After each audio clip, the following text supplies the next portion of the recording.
ఇంకొక ఇన్సిడెంట్, గుంటూరు జిల్లా పొన్నూరు నియోజకవర్గం. ఇది నిజంగా చాలా దారుణమైన ఘటన. ఇంకొకటి ఈ మధ్యకాలంలో మన కళ్ళు ఎదుటే జరుగుతూ ఉంది. భావి సమాజం మొత్తం దీన్నంతా కూడా నిజంగా ఖండించాల్సిన అవసరం ఉన్న అంశం.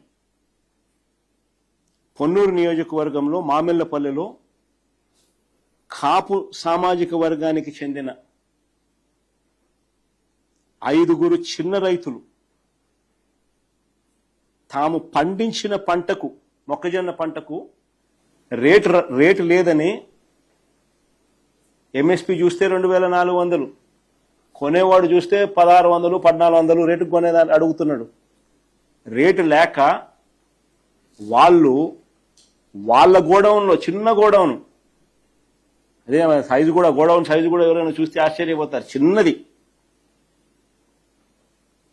ఆ 5 మంది రైతులు వాళ్ళ ఊర్లో, అది వాళ్ళ ఊర్లోనే, వాళ్ళ గోడౌన్లో వాళ్ళు పెట్టుకున్నారు రేటు లేక.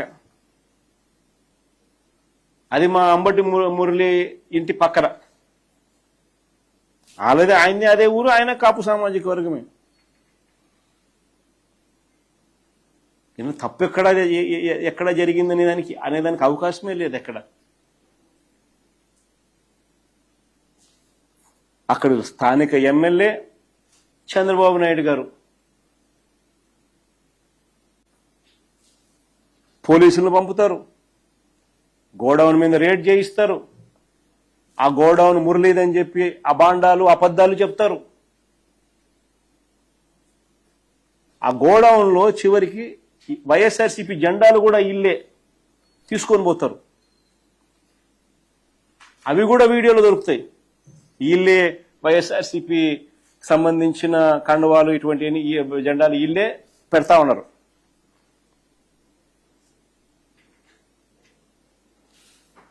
మొక్కజొన్న నిల్వ చేశారంటూ గోడౌన్ సీజ్ చేసినారు. నాకు ఆశ్చర్యం అనిపిస్తుంది. సీజ్ చేయడం ఏంది స్వామి? రేటు లేక పెట్టుకున్నారాడా?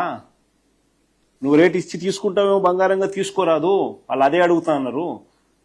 వాళ్ళు దాన్ని ఎందుకు కొనుక్కుంటారో, కొనుక్కొని ఏం చేసుకుంటారు? వాళ్ళు నిల్వ చేసి ఏం చేసుకుంటారు దాన్ని? నువ్వు 1400 ఇస్తున్నావు కాబట్టి 2400 రావడం లేదు కాబట్టి వాళ్ళు గోడౌన్లో పెట్టుకున్నారు.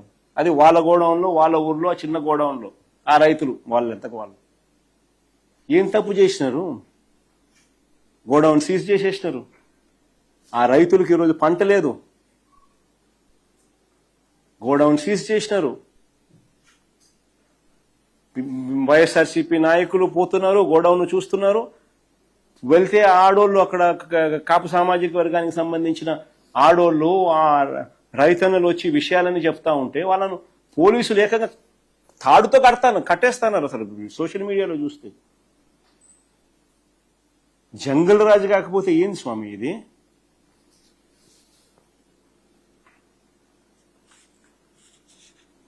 దొంగ కేసులు, తప్పుడు సాక్ష్యాలు.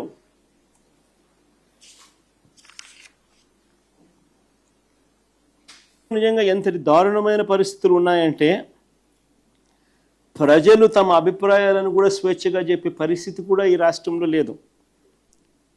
సోషల్ మీడియా ప్లాట్ఫామ్స్లో ఎక్కడైనా అమరావతిలో జరుగుతూ ఉన్న స్కాములు ఎవరైనా చూపిస్తే, జనాదిరిగా గీవోలు అన్నీ మనం చూపించినట్టు అన్నీ చూపించి 20,427 రూపాయలు ఏందా ఎస్ఎఫ్టీకి అని ఎవడైనా క్వశ్చన్ చేస్తూ పెట్టినా, లేకపోతే ఇందాపూర్ హెరిటేజ్కు సంబంధాల మీద ఎవరైనా సోషల్ మీడియాలో రాసిన, ఇందాపూరు హెరిటేజు వాళ్ళిద్దరి మధ్య ఉన్న సంబంధాల మీద ఎవరైనా ఆధారాలు చూపిస్తూ సోషల్ మీడియా ప్లాట్ఫామ్స్లో పెట్టినా, లేకపోతే తిరుమల లడ్డు విషయంలో మహిళల మీద అఘాయిత్యాల మీద సాక్షాత్తు టీటీడీ చైర్మన్గా ఉన్న వ్యక్తి ప్రదర్శిస్తున్న తీరు మీద ఎవరైనా సోషల్ మీడియాలో పెట్టినా, ఇవేవీ కూడా కనిపించవు. విచ్చలవిడిగా చంద్రబాబు నాయుడు గారు చేస్తూ ఉన్న మద్యం, గంజాయి, ఇసుక, మట్టి మాఫియా ఇటువంటి దోపిడీల పైన ఎవరైనా సోషల్ మీడియాలో పోస్ట్ చేసినా ఈ కంటెంట్ అంతా కూడా కనపడకుండా చేసేందుకు సాక్షాత్తుగా ఏం చేస్తూ ఉన్నారు తెలుసా? ఎక్కడా లేని విధంగా సోషల్ మీడియాని సెన్సార్ చేస్తూ ఉన్నారు. సోషల్ మీడియా పోస్టులపై చంద్రబాబు నాయుడు గారే తన కార్యకర్తలతో తప్పుడు కేసులు పెట్టిస్తూ ఉన్నారు. కుప్పంలో పోయి కేసులు పెట్టిస్తాడు, తప్పుడు కేసు.